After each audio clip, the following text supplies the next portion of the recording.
Voici une vidéo qui va expliquer comment utiliser le fichier mis à disposition pour inscrire beaucoup d'élèves à la fois. Donc on clique dessus, on l'ouvre. Première chose à faire, le fichier est en lecture seule. Donc on l'enregistre. Voilà. Voilà, on fait comme on veut ici.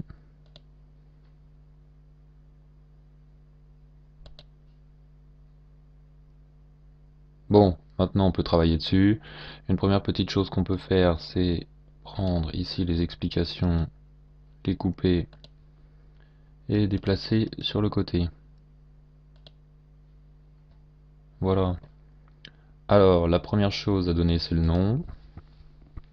Donc là, soit vous le tapez à la main, mais je pense que vous allez trouver des listes, soit dans votre logiciel de vie scolaire, soit ailleurs. Non. Voilà, donc moi je mets des faux. On va faire une classe de 15. Le niveau, on le remplira plus tard, je vous dirai pourquoi. Alors, le nom d'utilisateur. On va utiliser une petite formule, à moins que vous l'ayez déjà dans un fichier. Donc si vous ne l'avez pas dans un fichier, une petite formule de concaténation. On va dire que le début de l'identifiant, c'est le prénom. Ensuite, entre guillemets, on met le point. Ça fait prénom, point. Et on récupère le nom. Prénom, point, nom, c'est bien ce qu'on voulait. Hop, une fois que c'est fait, on recopie la formule vers le bas. Pour le mot de passe, on pourrait décider de mettre le même à tout le monde, mais ça serait peut-être pas trop sécurisé. Utiliser ceux du réseau, normalement on n'y a pas accès et ça non plus, ce n'est pas trop conseillé. Alors ce qu'on peut faire, c'est en créer un pas trop compliqué pour l'occasion. Donc par exemple concours. Et alors il faut aussi deux chiffres, donc on peut rajouter 10 derrière. On recopie vers le bas. Alors maintenant, si ça vous gêne que ça soit dans un ordre assez facile à retenir pour les élèves, pour pas qu'il y ait de triche, eh ben, on peut recréer une colonne qu'on supprimera après. Là, on rentre la petite formule égale aléa. Ça met un nombre au hasard, entre 0 et 1. On la recopie vers le bas.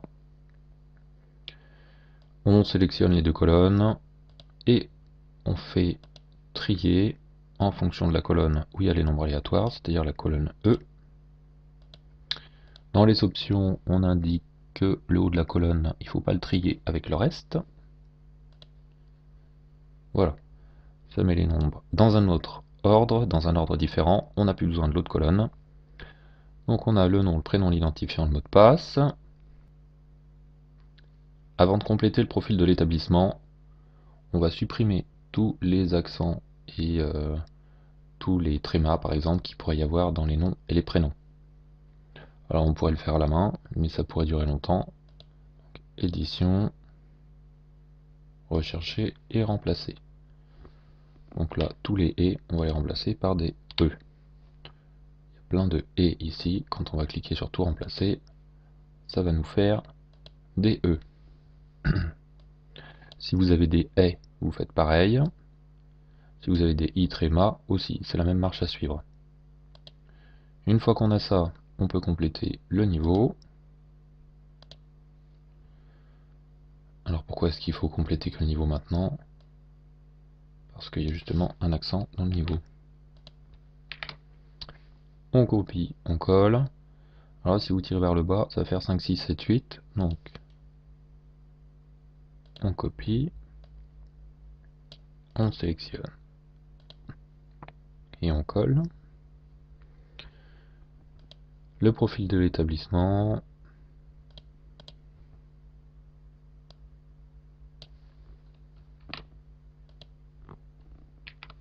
Voilà, on colle. Alors là on peut tirer vers le bas parce que ça ne va pas s'incrémenter.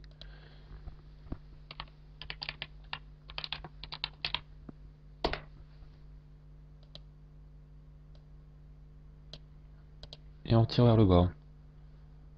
On a toutes nos colonnes de rempli. Ça, il faut l'enlever.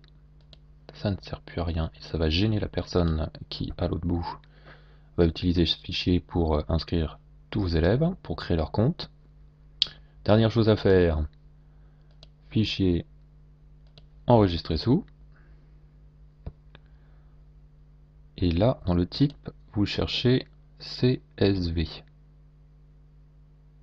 Clé là, on clique dessus. Alors vous pouvez lui donner un nom qui correspond à votre établissement. On enregistre.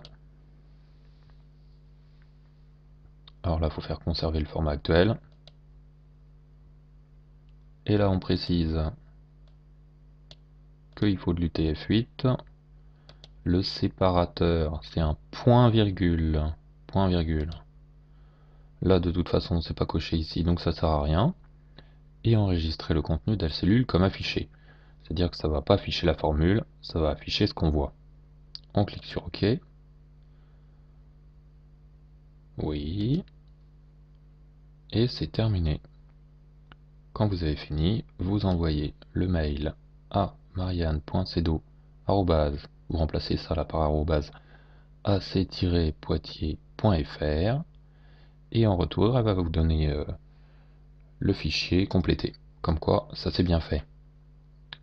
Alors, petite astuce, si vous êtes inscrit à la BOMEP, si vos élèves sont inscrits à la BOMEP, après avoir cliqué sur élève de l'établissement, il peut vous fournir un fichier avec des identifiants, des mots de passe, donc il ne reste plus qu'à faire des copier-coller après dans l'autre fichier pour que ça fonctionne comme il faut.